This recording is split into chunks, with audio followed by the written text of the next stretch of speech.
Oh, hello. Welcome to the 2013 Hundie Challenge.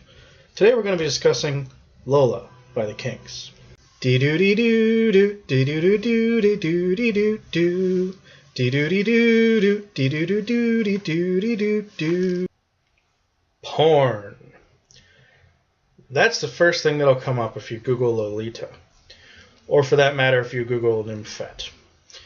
And it's surprising to me that a book that was written in the 50s would still carry such cultural cachet today, that he would have coined phrases that we still to this day use to refer to such specific things. I'm guessing there was such a thing as pederasty before Lolita. Certainly it goes back, thousands and thousands of years. But to think that we didn't have terms for all that stuff, and that this work of art was so groundbreaking and so sort of paradigm shifting, or whatever you want to call it, that we would still to this day think of a Lolita as a young girl or a Nymphette as a young seductress, kind of speaks to, I guess, the immortality of this work. This is my second book by Nabokov.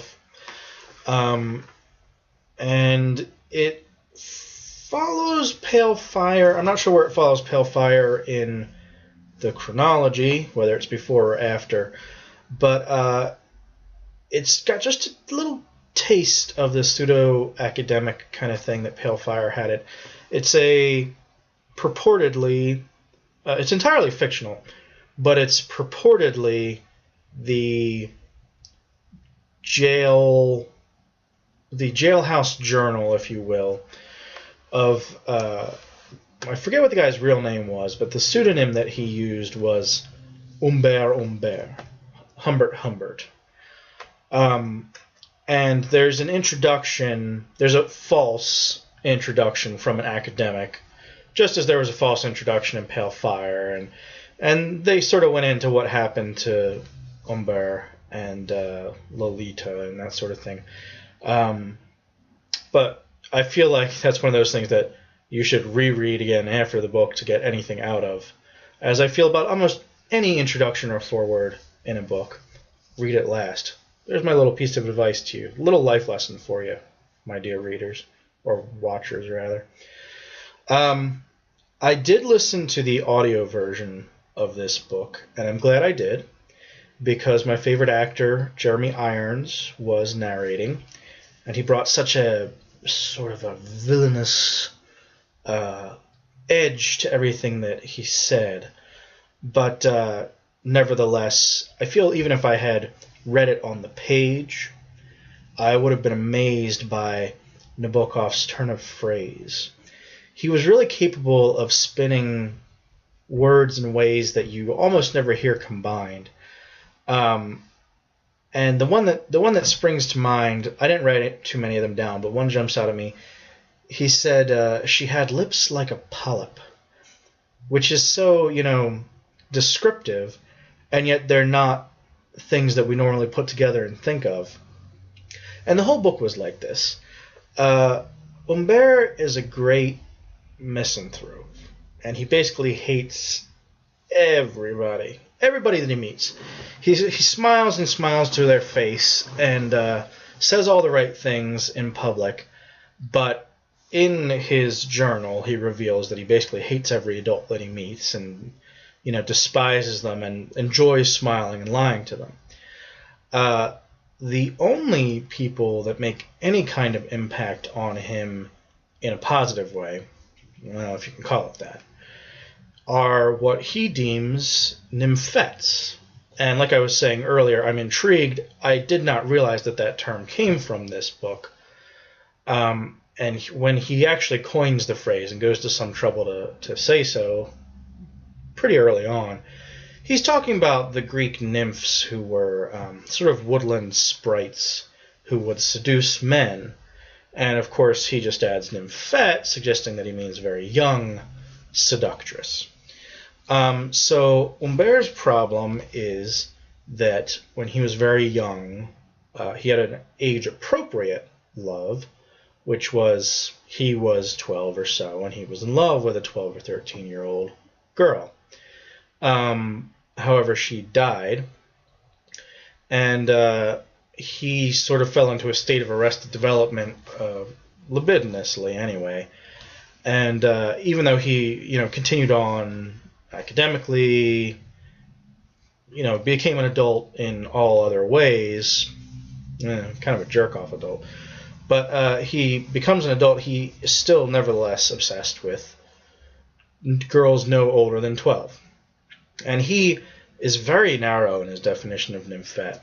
I believe he said it was 9 to 12, and then after that he's not interested in them anymore. So obviously we're into territory that is very, very upsetting, very controversial, even today, even in 2013. I can just imagine what it was like when this book came out in the 50s. It would make you think of Tropic of Cancer still being a little bit offensive today, coming out in the 30s. I'm sure it was comparable. So I actually, I always say I don't like to do a lot of research on these books. I like to just kind of give my gut reaction, maybe check out the date and go off of that. But in this case, I did actually talk to another author, a friend of mine, Colin Tobin, who's kind of an amateur Nabokov expert. Because I was only, a few hours into this audiobook, and I had to ask Colin, was Nabokov actually a pederast? And he said no. He said probably not, but Nabokov had such a, shall we say, empathetic mind and was just such a great genius that he could place himself wholly into that mind frame. Which, I find that's amazing and astonishing that you could do that. Because he really does not, he doesn't sugarcoat it at all. This is Humbert's jailhouse journal. He's not going to die. He may be sent. He doesn't know what his sentence is anyway. He may be sentenced to capital punishment or maybe life in jail for murder, not for statutory rape. But he has no reason to lie in this journal. And he's very forthright, almost distressingly forthright about everything. And for the most part, that that embodies in his misanthropic hatred of everybody he sees. But when it comes to the children, the nymphets that he's obsessed with, it's a obviously deep love. We, of course, in this society consider that twisted and wrong because, a child can't consent to sex. And kind of self-servingly, of course. But, of course we have to, great literature makes us question our attitudes. But, sort of self-servicingly, Humbert makes us question this attitude and says, well, a 12-year-old girl, to some extent, of course, she is aware of herself as a sexual being. And Lolita, Dolores Hayes, his stepdaughter, actually, is something of a seductress, is something of aware of, herself sexually. And while he is, it's a difficult book. It's difficult subject matter, difficult themes. He is something of a just straightforward predator, but she's also somewhat using him. And he clearly has something like love for her. He's probably not really capable of healthy love, but he's clearly in love with her, even though that manifests itself in rather disturbing, lustful ways. It's a very hard book. I want to say that you want to hate him. It's just not that simple. He's a jerk off. He's a total jerk off to everybody he meets. He kills a guy.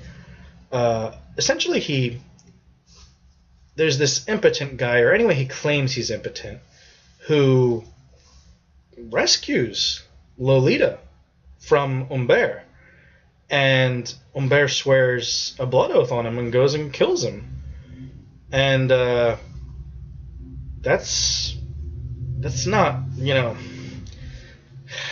you might consider that an act of love if it was a regular relationship, but in a way the guy was saving her from her statutory rapist and her stepfather. It's very, very complex, very difficult. I don't know that you ever really sympathize with him, but his descriptions of Lolita and his descriptions of his love for her are so obviously genuine. There's nothing... It's...